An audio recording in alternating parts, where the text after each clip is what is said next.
get started on all these questions, Mamta and Dan. Okay, I'm going to start. Mamta, you answered a question about email earlier, saying that it was declining for, and you know, it's down below 25%, and across, as people are getting more emails, etc., they're becoming less engaged. That's just the general theme of EDMs and emails right now, but still a good channel, not dead, as you said. Yeah. Okay, great. Let's go to Phoebe. She asked from the UN Women example, can you elaborate on what personalisation of content and ask look like? I.e., how did you action this need from your community? Yeah, so the initial test that I showed you was more around testing. So it was all about trying to learn what type of personalization we could then adapt. So we came up with like that third point around creating assumptions. So we created some assumptions about these total new leads that we don't know anything about. And we were, you know, we wanted to ask more questions. So what we actually did was, are they, you know, based on what we know that the organization does, this is the issues that we deal with, this is the kind of tone that we sometimes use. We built out certain assumptions and we built split tests, and some of those split tests were within email, some of those split tests were across email, SMS, and Facebook. And, you know, we built variations of the same copy, but one might have been ask them to shop now, one might have been to ask them to donate. So that donate and ask shop now was for Mother's Day. That's when we ran the campaign. Would they be more likely to give to Mother's Day by shopping and buying them a virtual gift, or would they want to donate in lieu of buying their mum a present? You know, some of the videos, we used the best video content, which was based on the tone of, you know, are they interested in a local issue? Are they interested in a global issue? So we used that kind of mechanism to test the assumptions that we had, and that's how we personalized the different split journeys. And then we adapted based on what we saw, recording their responses, like Dan said, tracking it based on their polls, based on video views, based on which, you know, whether they bought something or donated, or what action they took. So we did a lot of lead scoring as well. And then we adapted that to personalize that experience going forward. I hope that answers the question. Wonderful, thanks. Okay, we've got a question here about how do you make your comms hyper-personalised without overcomplicating your journeys or creating too much work for your teams, data segmentation, etc. Yeah, that's a good question. I mean, I really appreciate the fact that sort of the more you personalize things and the more you try to incorporate different data sets and different appeals, it can feel like it's exponentially expanding. I mean, one thing I'd say is just start small and just start with one or two things. And then, I mean, hyper-personalization is an interesting term. Hyper-personalized is good, but it does take a lot of work. If you want to give the sense to that individual that this content is individualized to them, it can be quite time-consuming. But I would suggest that's just starting with 2 or 3 points of personalization. And that depends on what you sort of have available to you. But being able to just follow up with a short journey after someone donates to, as an example, donates to an appeal, can you send them 1 or 2 follow-up emails that's related to what they responded to? Do you have content that you can send someone that relates to something they've previously done? And so even if it's not over the course of 6 months or 12 months or 18 months, can you give them a short onboarding experience that's personalized? And then maybe you do that on an appeal basis, or maybe you can roll that out as a sort of personalized onboarding journey that's always on. And I mean, we talked about a survey or a poll or a quiz. If you can get them to give you more information, that's a really great way to then follow up and personalize that experience. So, I mean, I take your point. It can be a lot of work. And if you then start to have a lot of points of personalization, it sort of can become unwieldy. But I would encourage you to start doing it at least on a small scale, maybe for a single appeal. Start to see what works. That would let you get your systems in place. And once your systems are in place, you can start to sort of incrementally expand that out. And maybe it means you start to turn some older things off as you turn some newer things on, and that's your testing process. But yeah, I would suggest you start small and see where your resourcing lets you, how high you can get. Okay, wonderful. I've got a comment here from Rachel. Question: what tracking and automation platforms do you suggest for your multi-channel journeys? I'm a big fan of Autopilot. Autopilot's a really well-priced email automation tool that integrates quite nicely with a lot of different platforms. So Autopilot's a good one. We use ActiveCampaign a lot.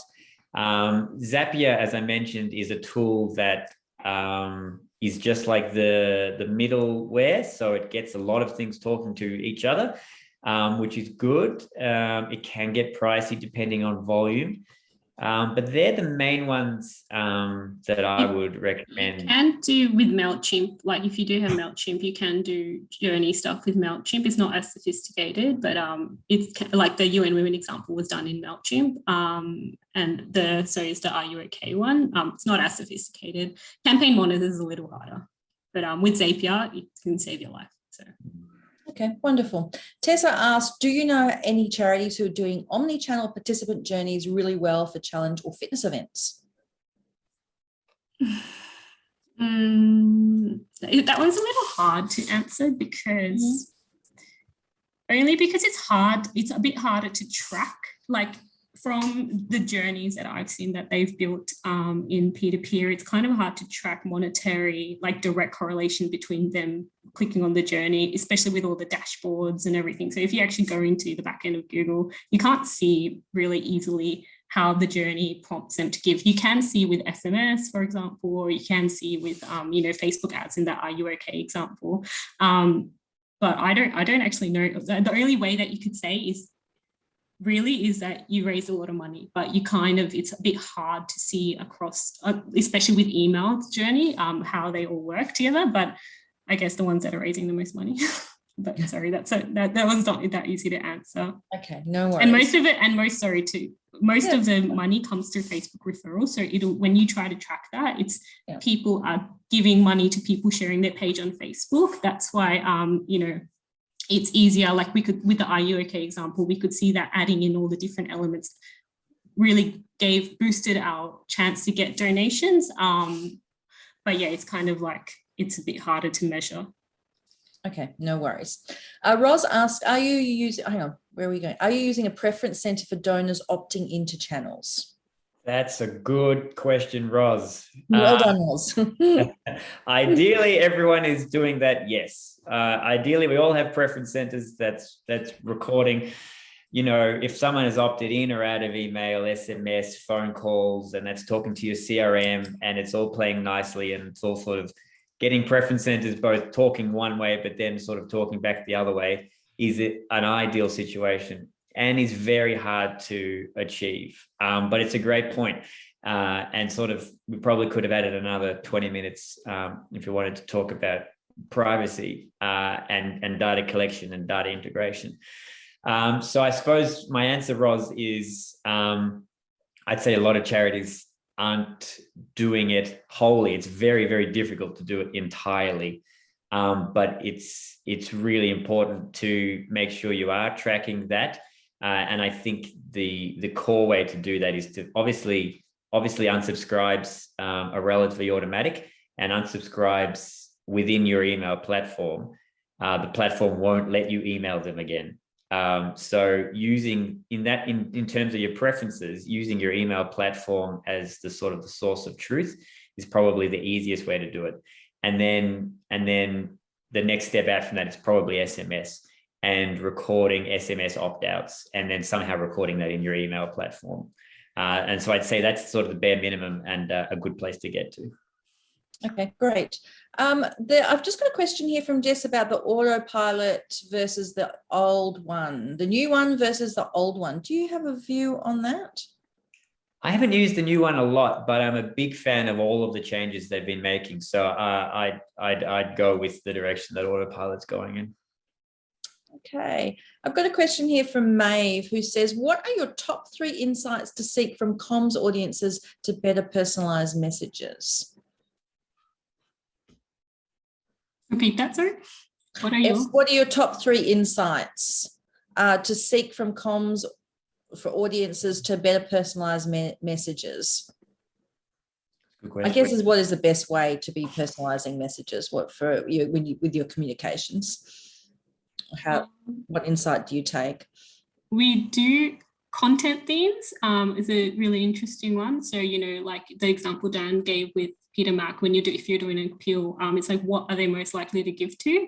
And using the different content themes. So testing, like if you, depending on what your organization is, like whether you send it from, the researcher, if you've got researchers, or you send it from a patient. And sometimes the data is skewed a lot. We think that a lot of the story is always the personal thing, but, research tends to get higher average gift, which was what happened with the Peter Mac example. So, different content types written from different perspectives. Also like the point of view piece that Dan talked about, because sometimes if you keep getting hammered with the same person in your email inbox, you automatically just delete it. So testing different senders and different points of view is a really useful one. And I would say my one would be the third one, is what content type. So, like if you ask them to watch a video, or if you ask them to listen to a podcast, and we're testing a lot of that with a few different organizations, just so it makes it easier for you to know what content that they are going to listen to and use that. And instead of, like I said, writing heaps of long emails and landing page copy, it's just easier for organizations who are time poor and resource poor. Okay, great. Everyone, if you have to pop off now and go to other meetings and work, we are going to send out the slides and the recording of this, but I'll just, if you're okay, Mamta and Dan, I'll just get to a couple more questions, so at least they'll be on the recording for people to watch. There's a question from Kelsey about a hesitancy in her organisation to use SMS because it could be spammy. How do you feel about that? And using it sparingly, which comms type would you suggest is the most effective?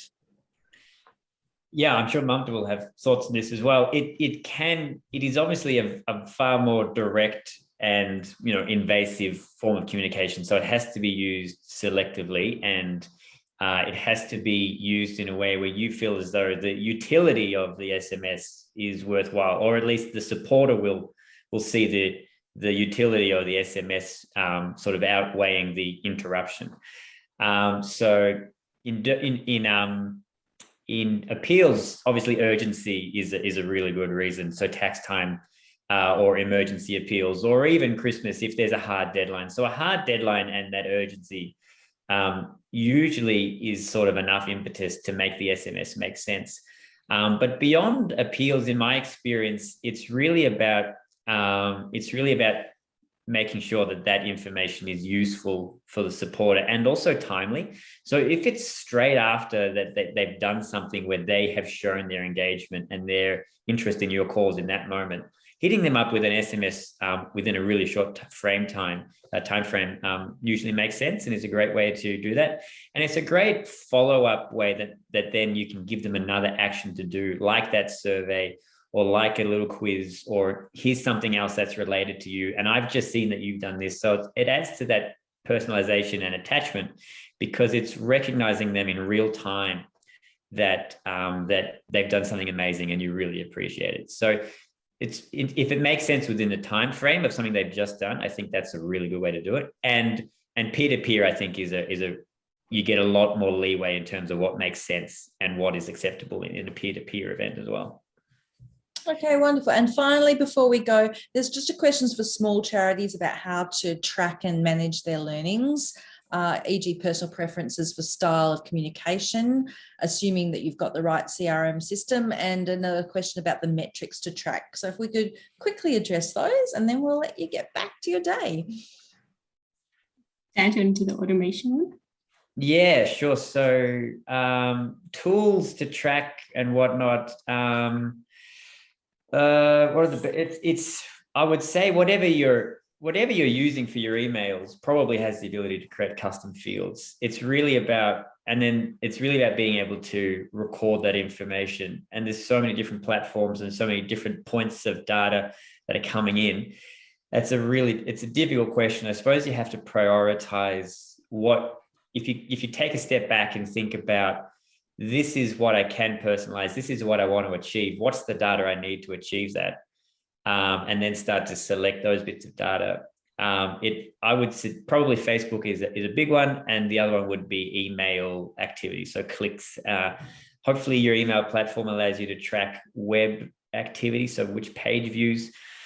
It's a tricky thing. I don't know which tool. One of those email platforms we spoke about, which are reasonably priced, Autopilot and Active Campaign. They allow you to track a lot of these things based on URL, based on Facebook activity. So I'd say one of those automation platforms is still the best tool. Yeah.